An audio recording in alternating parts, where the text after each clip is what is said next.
শয়তানের প্রথম ধোঁকা, লজ্জাস্থান উন্মুক্ত করা। চলুন আজকে সেই ঘটনাটি শুনি। মহান আল্লাহ রব্বুল ইজ্জত দুনিয়াতে প্রতিনিধি সৃষ্টি করার ইচ্ছা প্রকাশ করলেন ফেরেশতাদের সামনে। ফেরেশতারা বলল, ও আল্লাহ, আপনি এমন এক জাতিকে সৃষ্টি করতে চান যারা দুনিয়াতে গিয়ে ফিতনা ফাসাদ সৃষ্টি করবে? মহান আল্লাহ বলেন, ও ফেরেশতারা, আমি যা জানি তোমরা তা জানো না। আল্লাহ তাআলা আদম আলাইসাল্লামকে সৃষ্টি করলেন এবং শিখিয়ে দিলেন সৃষ্টি জগতের রহস্য আর তার মধ্যে বিভিন্ন জিনিস এর নাম যা ফেরেশতাদের এলেমের ভেতর ছিল না। আল্লাহ তাআলার ইচ্ছা, আল্লাহ তাআলা আদম আলাইসাল্লামকে শ্রেষ্ঠ বানাবেন। আল্লাহ তাআলা ফেরেশতাদের মধ্যে ঘোষণা করে দিলেন, আদম হচ্ছে তোমাদের শ্রেষ্ঠ, সৃষ্টিকুলের শ্রেষ্ঠ। ফেরেশতারা এই বিষয়ে আপত্তি করলে আল্লাহ তাআলা বলেন, ঠিক আছে, তোমরা আদমকে প্রশ্ন করো এবং আদম তোমাদেরকে প্রশ্ন করো।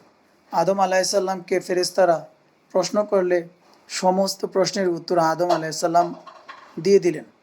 এবার আদম আলাইসাল্লাম ফেরেশতাদের প্রশ্ন করলে তারা প্রশ্নের উত্তর দিতে পারল না। তখন আল্লাহ তাআলা আদম আলাইসাল্লামকে সিজদা করার কথা বলল। সমস্ত ফেরেশতা সিজদা করল, কিন্তু জিনের এক সন্তান, নাম তার আজাজিল, সে ব্যতীত। তখন আল্লাহ তাআলা তাকে প্রশ্ন করলেন, কিসে তোমাকে আমার হুকুম থেকে বিরত রাখলো?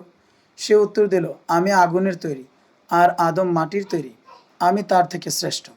এখানে কে শ্রেষ্ঠ এটা প্রশ্ন না, প্রশ্ন হচ্ছে আল্লাহ তাআলার হুকুম। শয়তান অহংকার করলো। অহংকার আল্লাহ তাআলার চাদর, আল্লাহ অহংকারী পছন্দ করেন না। তাই আল্লাহ শয়তানকে বিতাড়িত করে দিলেন। শয়তান আল্লাহ তাআলার কাছে ক্ষমা চাইল না, নিজের ভুল স্বীকার করে আদম আলাইসাল্লামকে সিজদাও করল না। শয়তান আল্লাহকে বললেন, যে আদমের জন্য আমি আজকে বিতাড়িত, সেই আদম সন্তানকে আপনি সঠিক পথে পাবেন না, আপনার না শুকর আদায়কারী পাবেন। আল্লাহ তাআলা বলেন, যারা তোকে অনুসরণ করবে আমি তোকে সহ তাদেরকে দিয়ে জাহান্নাম পূরণ। আদম আলাইসাল্লামের বাম পাজরের হাড় থেকে হাওয়া আলাইসাল্লামকে সৃষ্টি করলেন এবং জান্নাতের সমস্ত জায়গায় বিচরণ করার ক্ষমতা দিলেন। সাথে সাথে বলে দিলেন, ওই গাছটির নিকটবর্তী হইও না। শয়তান প্রচণ্ড হিংসায়, রাগে আদম আলাইসাল্লামকে আল্লাহর হুকুমের অমান্যকারী বানানোর জন্য এক চক্রান্ত শুরু করল। এটাই ছিল আদম আলাইসাল্লামের প্রতি শয়তানের প্রথম চ্যালেঞ্জ।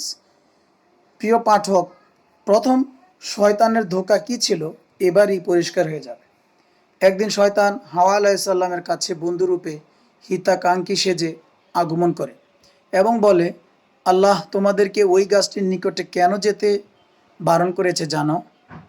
যদি তোমরা ওই গাছের নিকটে যাও এবং ওই গাছের ফল খাও, তাহলে তোমরা চিরস্থায়ী জান্নাতি হবে এবং ফেরেশতা হয়ে যাবে।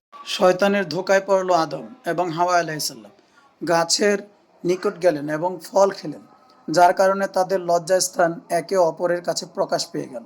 উলঙ্গ এবং বেহায়াপনা, নির্লজ্জ, এই কাজগুলো শয়তানের ধোঁকা এবং এটাই ছিল প্রথম ধোঁকা, যেই ধোঁকায় আদম আলাইসাল্লাম পড়েছিলেন এবং ক্রমান্বয়ে আমরা তাদের সন্তান, আমরাও ঠিক একই ধোঁকায় পড়ছি। চলুন আমরা শয়তানের ধোঁকা থেকে নিজেকে হেফাজত করার জন্য আল্লাহ তাআলার কাছে দোয়া করি। আউযু বিল্লাহি মিনাশ শাইতানির রাজিম। আল্লাহ আমাদেরকে বিতাড়িত শয়তান থেকে আশ্রয় দান করুন। আল্লাহ আমাদের দোয়া কবুল করেন, আমিন।